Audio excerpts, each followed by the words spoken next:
tiga lah, tiga minimal yang bolak-balik turun naik tuh. Ganjar Pranowo, Prabowo, Anies Baswedan, kalau nggak naik lagi, gantian lagi, gantian lagi, gantian lagi. Sedangkan di bawahnya ada Ridwan Kamil lah, ada yang nama Sandi Uno lah, ada yang namanya AHY lah, Puan lah, Caimin lah, dan lain-lain.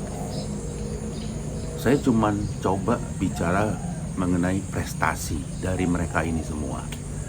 Kalian tahu nggak prestasi mereka ini semua apa? Ada. Apa kalian pernah dengar sesuatu prestasi yang bisa diingat?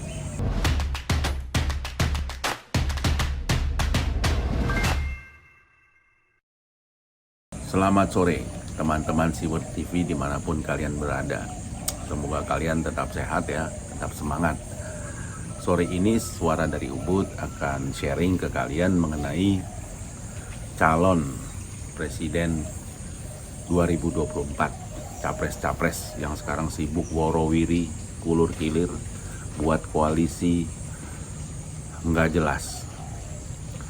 Belum lagi survei-survei dari lembaga-lembaga survei. Ada si A, si B, si C menang terus di atas misalnya. Tapi kalau saya pribadi, jika mau mempertahankan legacy dari Pak Joko Widodo, ada tiga yang sangat mumpuni. Ya mungkin yang satu tetaplah di posisinya yang sekarang, tapi ada dua yang sangat mumpuni. Dan mereka pasti akan menjaga legacy Pak Jokowi. Teman-teman Siwert TV, dari survei-survei yang baru-baru ini dirilis oleh lembaga survei yang oke, yang bagus-bagus, ya, yang terpercaya dan kredibel, itu ada tiga minimal yang bolak-balik turun naik tuh.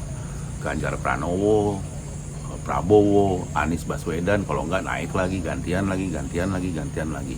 Sedangkan di bawahnya ada Ridwan Kamil lah, ada yang nama Sandi Uno lah, ada yang namanya AHY lah, Puan lah, Caimin lah, dan lain-lain. Saya cuman coba bicara mengenai prestasi dari mereka ini semua. Kalian tahu nggak prestasi mereka ini semua apa? Ada. Apa kalian pernah dengar sesuatu prestasi yang bisa diingat? Apa maksudnya saya bisa diingat? Misalnya contoh, begitu kita bicara mengenai Gus Dur, apa yang kita ingat? Gus Dur adalah bapak toleransi. Gus Dur itu sudah menciptakan toleransi di Indonesia dengan hebat, menerima warga keturunan dan agama-agama lain di luar Islam. Konghucu diterima. Kemudian yang namanya Imlek boleh dirayakan. Itu langsung kita teringat. Itulah jasanya Pak Gus Dur. Top. Kita langsung teringat. Kita bicara mengenai Bung Karno deh. Ini yang paling top. Ya. Top. Pertama, langsung kita ingat dia proklamator. Gitu kan? Kita langsung ingat. Terus kita bicara Ibu Mega. Apa yang teringat dari Ibu Mega? Dialah satu-satunya orang yang berani dengan frontal melawan Orde Baru. Bahkan sampai markasnya diserang, bahkan dia boleh dibilang dibatasi segala macam, tapi dia yang berani melawan. Itulah Bu Mega, dan Bu Mega adalah orang yang melepaskan demokrasi itu menjadi suara rakyat. Itulah prestasi. Prestasi yang langsung kita teringat. Bu Mega juga yang membuat di tahun 1999 itu tidak terjadi ya, tanda kutip, perang saudara di Indonesia. Kalau Bu Mega ngotot, karena Bu Mega diganjel oleh kaum agama, apa yang terjadi? Banteng bisa ngamuk dan bahaya untuk kesatuan Indonesia. Tapi Bu Mega ngalah. Nah, hal-hal tersebutlah yang kita mesti lihat. Terus kita lihat Pak Jokowi. Apa yang bisa kita lihat dari Pak Jokowi? Ada dua hal yang sangat prestasi, yang sangat membuat kita kagum terhadap Pak Jokowi. Ya selain merakyat, humble, sederhana dan lain-lain. Dan nggak ada tuh isu korupsi sama sekali. Tetapi ada dua hal. Apa? Infrastruktur dan menjaga keuangan negara dengan baik.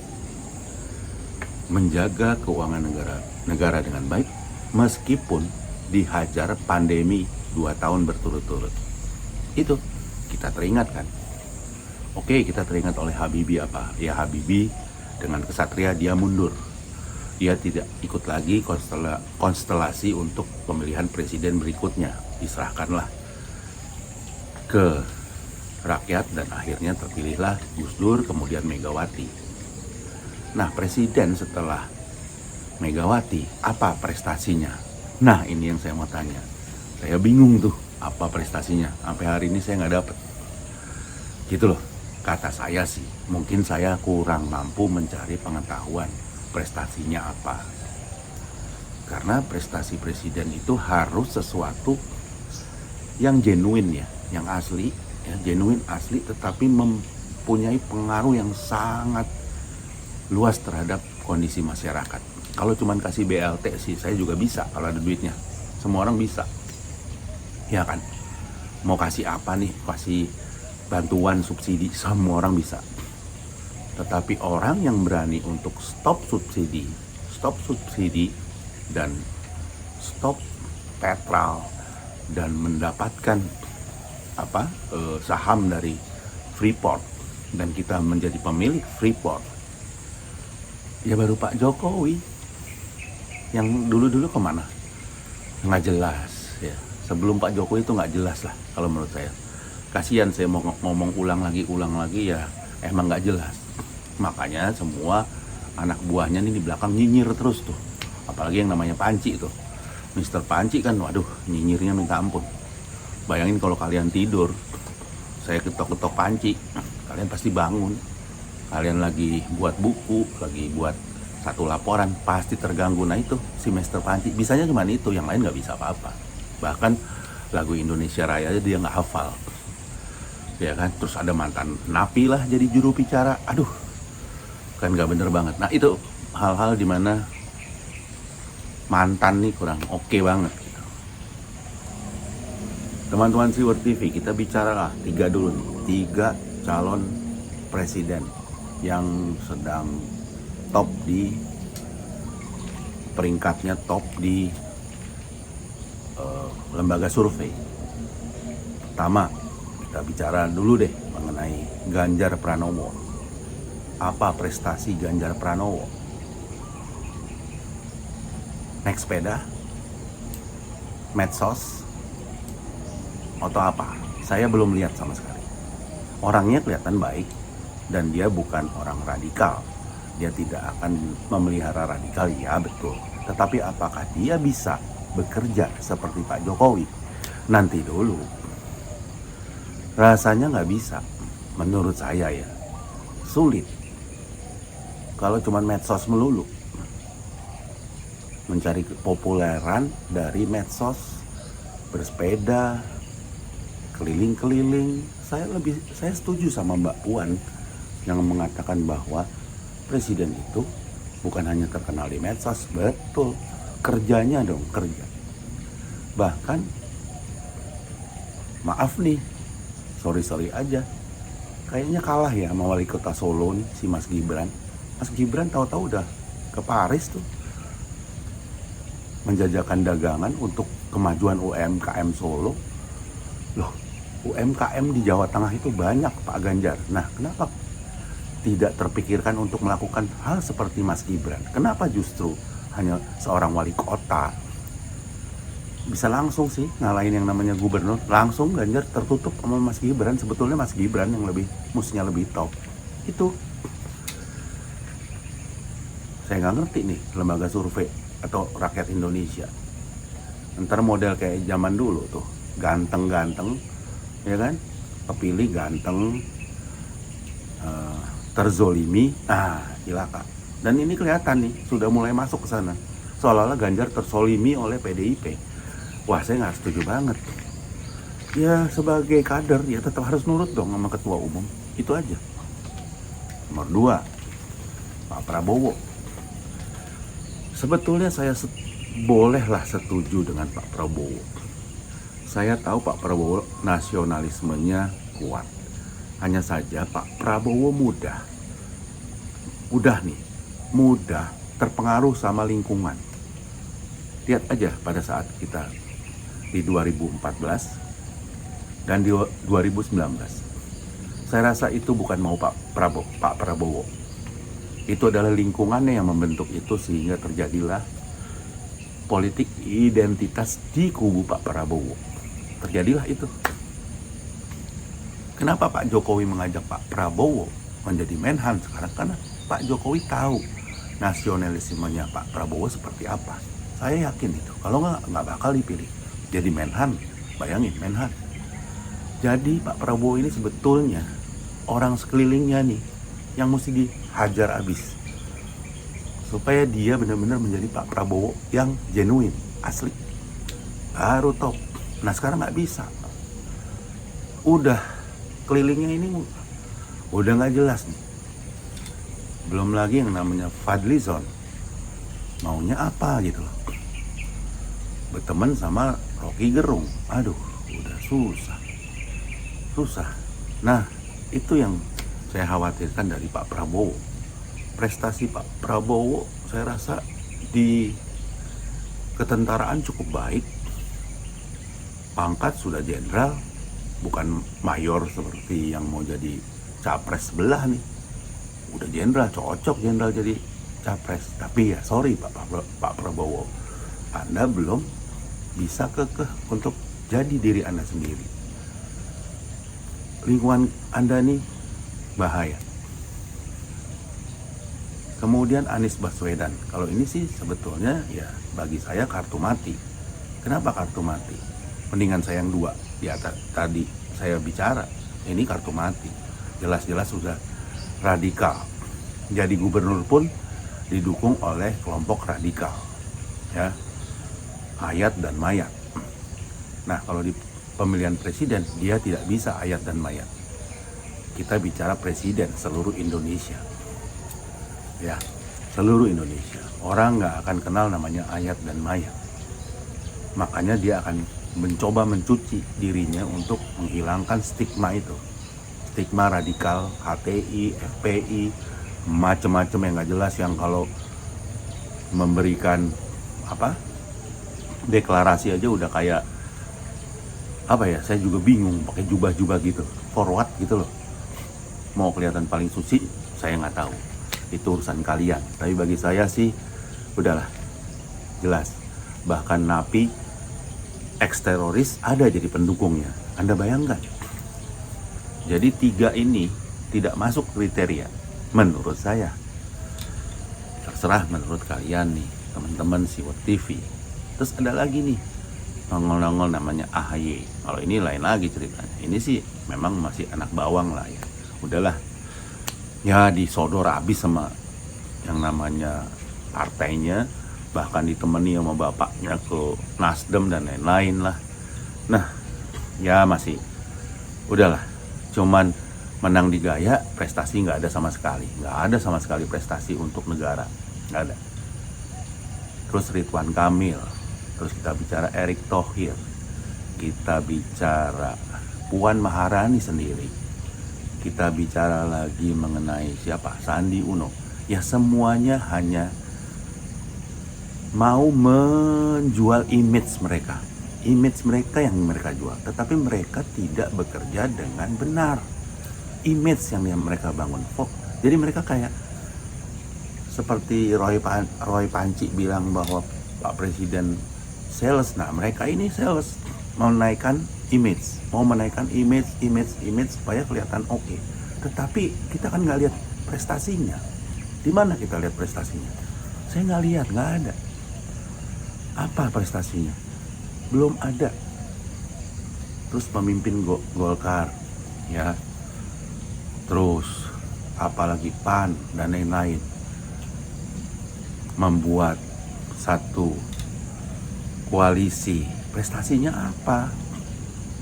Mau pilih siapa? Nggak jelas. Saya sangat setuju dengan Bu Mega yang masih diem dan tidak berbicara sama sekali.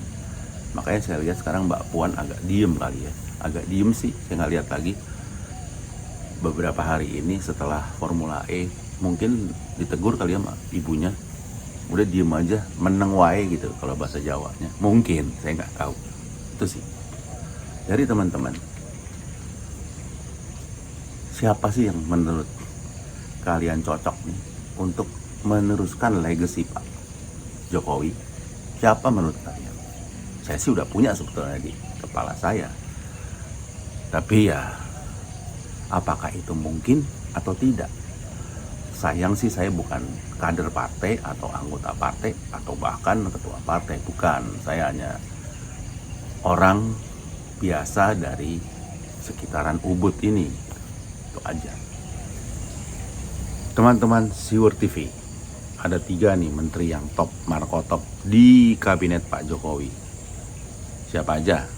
Ya, pertama Basuki Hadi Mulyono, Menteri PUPR. Terus Menteri Keuangan Ibu Sri Mulyani. Kemudian Menteri Luar Negeri Bu Retno Marsudi. Oke. Nah, mereka lah yang menurut saya orang-orang yang bisa menjaga legacy Pak Joko Widodo. Memang sih nggak bisa 3 dong. Ya, oke. Saya rasa Bu Retno Marsudi tetaplah nanti di posnya sebagai Menteri Luar Negeri yang top markotop.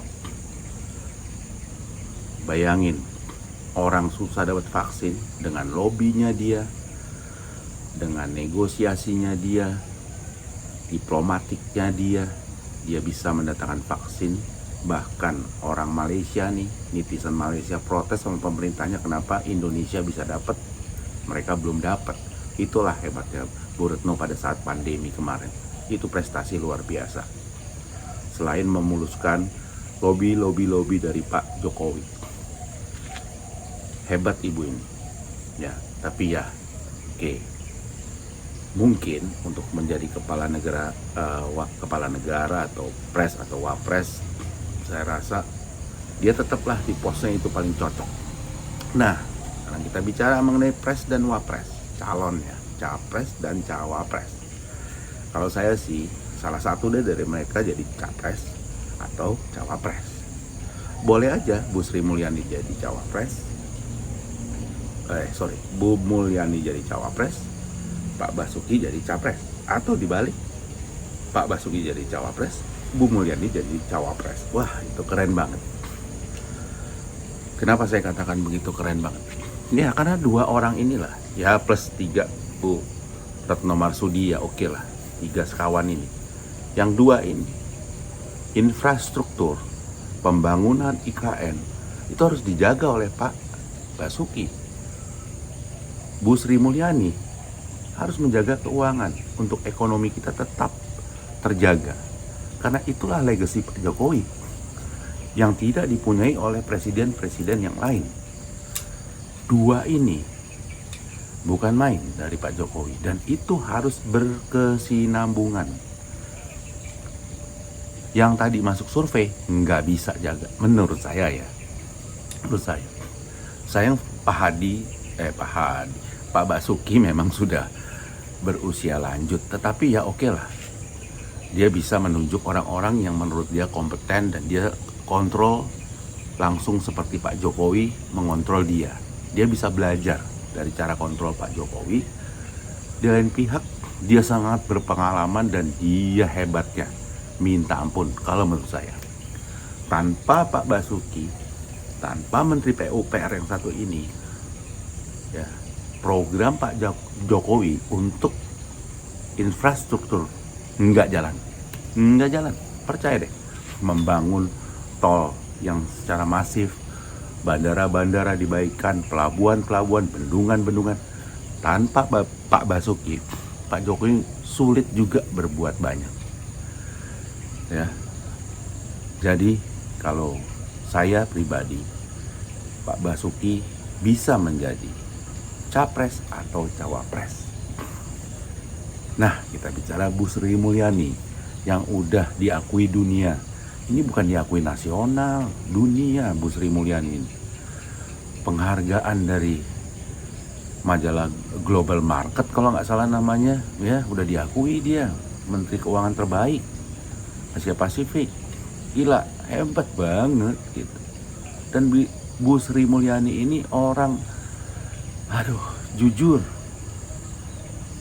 Pak Basuki itu orang jujur. Pak Basuki itu kalau mau kaya raya gampang banget. PUPR bro, PUPR duitnya infrastruktur.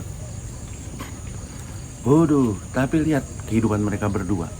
Jalan saja, tetap sederhana. Top. Nah itu pilihan saya. Kalau nggak Pak Basuki jadi capresnya, Bu Sri Mulyani jadi capresnya, atau kebalikan, itu aja. Itulah yang bisa menjaga legacy dari Pak Joko Widodo. Yang lain nggak bisa, menurut saya ya. Sorry nih, menurut saya. Karena jelas mereka sudah melakukan itu di bawah pimpinan Pak Jokowi. Dan mereka sudah biasa bekerja dalam tekanan. Mereka sudah biasa bekerja dalam kondisi yang tidak menentu.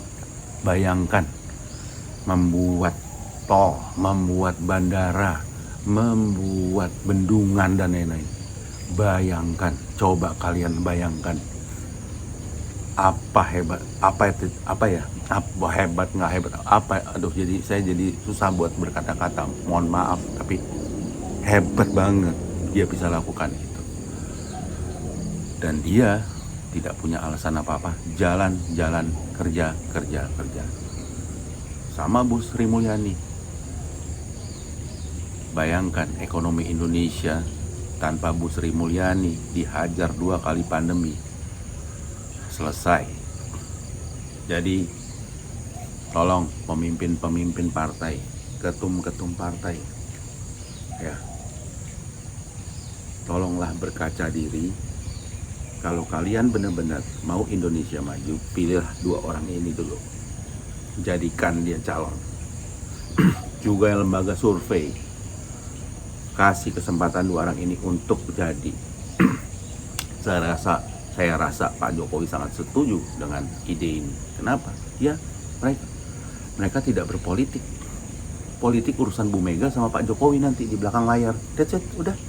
Mereka nggak usah politik, yang penting jalanin dulu, terusin dulu 2 periode, 10 tahun lagi, dan itu selesai semua, baru selesai. Kadrun selesai, radikal selesai, negara adil makmur. Top, Marco top. Itu sih landasan sudah dibuat oleh Pak Jokowi, tinggal diteruskan. Siapa yang mesti menerusin? Ganjar Pranowo, maaf. Pak Prabowo, ya maaf. Anies Baswedan, centil aja deh, nggak jadi, udah pasti radikal. Ngomong doang, nggak bisa kerja. Terus yang lain yang tadi saya sebut sama juga, nggak ada ceritanya. Nah ini pemimpin yang saya dambakan untuk ganti Pak Jokowi, ganti legacy Pak Jokowi. Demikian teman-teman Siwar TV, sorry saya ngomong agak belepotan gara-gara emosi mungkin ya, minta maaf.